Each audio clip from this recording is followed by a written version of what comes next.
സംസ്ഥാനത്തിന്റെ സാമ്പത്തിക രംഗത്ത് ഭരണഘടനാ വിരുദ്ധമായ ഇടപെടൽ നടത്തി കേരളത്തിന്റെ വളർച്ചയെ തടസ്സപ്പെടുത്തുകയാണ് കേന്ദ്ര സർക്കാരെന്ന് മുഖ്യമന്ത്രി പിണറായി വിജയൻ. എല്ലാ വിഭാഗം ജനങ്ങളുടെയും പുരോഗതിക്കായി സർക്കാർ നടത്തുന്ന പ്രവർത്തനങ്ങൾക്കുള്ള അംഗീകാരമാണ് നവകേരള സദസ്സിന് ലഭിച്ചുകൊണ്ടിരിക്കുന്ന ജനസമ്മതിയെന്നും മുഖ്യമന്ത്രി. കടുത്തുരുത്തി നിയോജക മണ്ഡലം നവകേരള സദസ്സ് കുറവലങ്ങാട്ട് ഉദ്ഘാടനം ചെയ്യുകയായിരുന്നു മുഖ്യമന്ത്രി പിണറായി വിജയൻ. കേരളത്തിന്റെ വികസന ക്ഷേമ പ്രവർത്തനങ്ങൾക്ക് വിനിയോഗിക്കേണ്ട പണം നൽകാതെ സംസ്ഥാനത്തിന്റെ വികസനത്തെ പിന്നോട്ടടിക്കാനാണ് കേന്ദ്ര സർക്കാർ ശ്രമിക്കുന്നതെന്ന് മുഖ്യമന്ത്രി പിണറായി വിജയൻ പറഞ്ഞു. സംസ്ഥാനത്തിന്റെ അതിജീവനം അസാധ്യമാകുന്ന തരത്തിൽ വിവേചനപരമായ നടപടികളാണ് കേന്ദ്ര സർക്കാരിന്റെ ഭാഗത്തു നിന്നും ഉണ്ടാകുന്നത്. സംസ്ഥാനം വികസന മുരടിപ്പ് നേരിടുന്ന സമയത്താണ് 2016 ഇടതുപക്ഷ സർക്കാർ അധികാരത്തിൽ വന്നത്. പിന്നീട് അങ്ങോട്ട് സമസ്ത മേഖലകളിലും മുന്നേറാൻ കേരളത്തിന് കഴിഞ്ഞു. കോവിഡ് മഹാമാരിക്ക് മുന്നിൽ സമ്പന്ന രാഷ്ട്രങ്ങൾ പോലും പകച്ചു നിന്നപ്പോൾ ലോകത്തിന് തന്നെ മാതൃകയായി കേരളം ഈ പ്രതിസന്ധിയെ നേരിട്ടു. കിഫ്ബി മുഖാന്തരം ലക്ഷ്യം വെച്ചതിനേക്കാൾ അടിസ്ഥാന സൗകര്യം അടക്കമുള്ള വികസന പ്രവർത്തനങ്ങൾ നടത്താനായതായും മുഖ്യമന്ത്രി പറഞ്ഞു. വികസന പ്രവർത്തനത്തെയും ക്ഷേമ പ്രവർത്തനത്തെയും അനുവദിക്കില്ല എന്ന വാശിയോടെയാണ് കിഫ്ബിയെ തടസ്സപ്പെടുത്താൻ നോക്കുന്നത്. കിഫ്ബി എടുക്കുന്ന കടം നിങ്ങളുടെ വായ്പയായി പരിഗണിക്കുന്നതെന്ന് പറഞ്ഞു.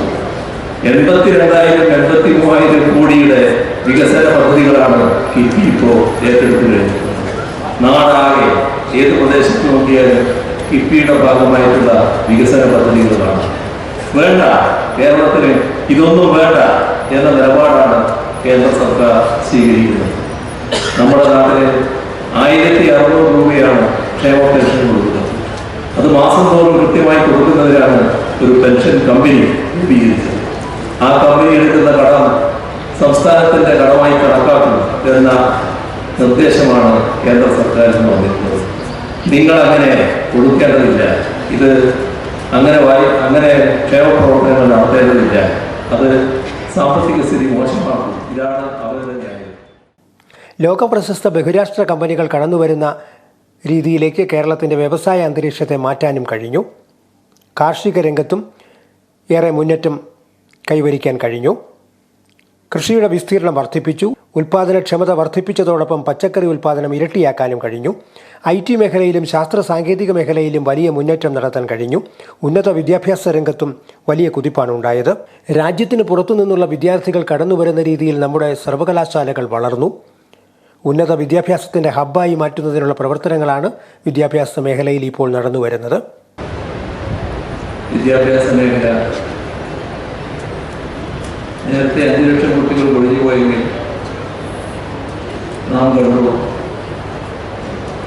വിദ്യാഭ്യാസ മേഖലയെ ശാക്തീകരിക്കാൻ നടത്തിയ പ്രവർത്തനങ്ങൾ പൊതുവിദ്യാഭ്യാസ കൃഷ്ണയജ്ഞം. അതിലൂടെ നമ്മുടെ നാട് പൊതുവിദ്യാലയങ്ങൾ 10 ലക്ഷം കുട്ടികൾ കൂടുതലായി വന്നു ചേരുന്നതാണ്. ആരും ഇത്തരം കാര്യങ്ങളിൽ ആശങ്കപ്പെടേണ്ട അവസ്ഥയുണ്ടായില്ല. നിരാശ ബാധിച്ചവരെല്ലാം ഇവിടെ പലതും നടക്കും എന്ന അനുഭവത്തിലൂടെ കണ്ട് നല്ല പ്രത്യാശയിലേക്ക് ആരോഗ്യരംഗം ആ ഇല്ലായ്മകളെല്ലാം പരിഹരിച്ച് ആർദ്ര മിഷൻ നടപ്പാക്കിയതോടെ കൂടുതൽ മികവിലേക്കുകയാണ്. ആ മികവ് രാജ്യത്തിനും ലോകത്തിനും ബോധ്യമാകുമാണ് കോവിഡ് മഹാമാരിയെ വിജയകരമായി നേരിടാൻ നമുക്ക് കഴിയും. ദരിദ്രരെ കൂടുതൽ ദാരിദ്ര്യത്തിലേക്ക് തള്ളിവിടുകയും സമ്പന്നരെ അതിസമ്പന്നരുമാക്കുന്ന നയമല്ല കേരളത്തിൻ്റേത്. എല്ലാ ജനവിഭാഗങ്ങളുടെയും ഉയർച്ചയും പുരോഗതിയുമാണ് സർക്കാർ ലക്ഷ്യമിടുന്നതെന്നും അത് ജനം തിരിച്ചറിഞ്ഞു കഴിഞ്ഞു എന്നുള്ളതിന് തെളിവാണ് നവകേരള സദസ്സിന് ലഭിച്ചുകൊണ്ടിരിക്കുന്ന ജനസമ്മതിയെന്നും മുഖ്യമന്ത്രി പറഞ്ഞു. സംസ്ഥാനത്തിന്റെ സാമ്പത്തിക സ്വയം ഭരണ അവകാശത്തിൽ കേന്ദ്രം നടത്തുന്ന കടന്നുകയറ്റമാണ് ഇപ്പോഴത്തെ പ്രതിസന്ധിക്ക് കാരണമായതെന്നും മുഖ്യമന്ത്രി പറഞ്ഞു. നമ്മുടെ കേരളത്തിന്റെ കയ്യിൽ എത്തേണ്ട പണത്തിൽ വല്ലാത്ത കുറവ് വരികയാണ്.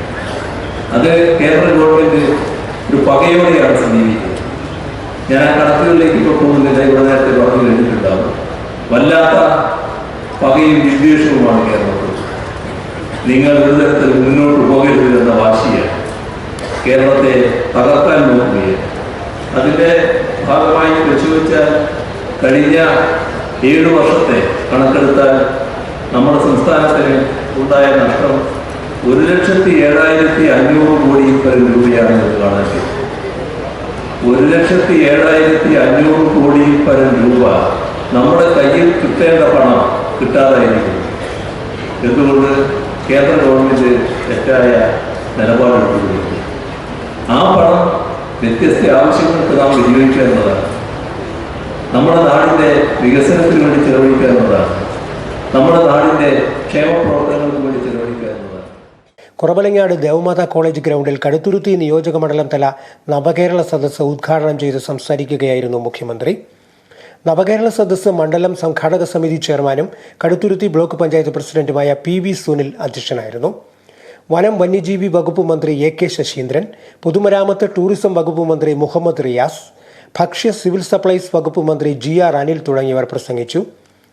MP-മാരായ ജോസ് കെ മാണി, തോമസ് ചാഴികാടൻ, ജില്ലാ പഞ്ചായത്ത് പ്രസിഡന്റ് KB ബിന്ദു, ജില്ലാ കളക്ടർ B വിഘ്നേശ്വരി, നവകേരള സദസ് കൺവീനറും തദ്ദേശ സ്വയംഭരണ വകുപ്പ് അസിസ്റ്റന്റ് ഡയറക്ടറുമായ G അനീസ് എന്നിവർ പങ്കെടുത്തു. മണ്ഡലത്തിന്റെ വിവിധ ഭാഗങ്ങളിൽ നിന്നായി ആയിരങ്ങൾ സദസ്സിൽ പങ്കെടുക്കാനെത്തിയിരുന്നു. സമ്മേളനത്തിന് മുന്നോടിയായി രാവിലെ വിവിധ കലാപരിപാടികൾ അരങ്ങേറി. ജനങ്ങൾക്ക് പരാതികൾ സമർപ്പിക്കാൻ പ്രത്യേക കൗണ്ടറുകൾ ഒരുക്കിയിരുന്നു. മുഖ്യമന്ത്രിയുടെയും മന്ത്രിമാരുടെയും സുരക്ഷ ഉറപ്പുവരുത്താൻ വലിയ പോലീസ് സന്നാഹവും ഒരുക്കിയിരുന്നു. നവകേരള സദസ്സിന്റെ ഭാഗമായി കുറവലങ്ങാട് പള്ളി പാരിഷ് ഹാളിൽ രാവിലെ മുഖ്യമന്ത്രിയുടെ സാന്നിധ്യത്തിൽ പ്രഭാത യോഗം നടന്നു. പ്രമുഖ വ്യക്തികൾ യോഗത്തിൽ പങ്കെടുത്ത് മേഖലയിൽ നടപ്പാക്കേണ്ട വികസന പദ്ധതികളെക്കുറിച്ച് മുഖ്യമന്ത്രിയുമായി ആശയങ്ങൾ പങ്കുവച്ചു. Star vision news, Ettumanoor.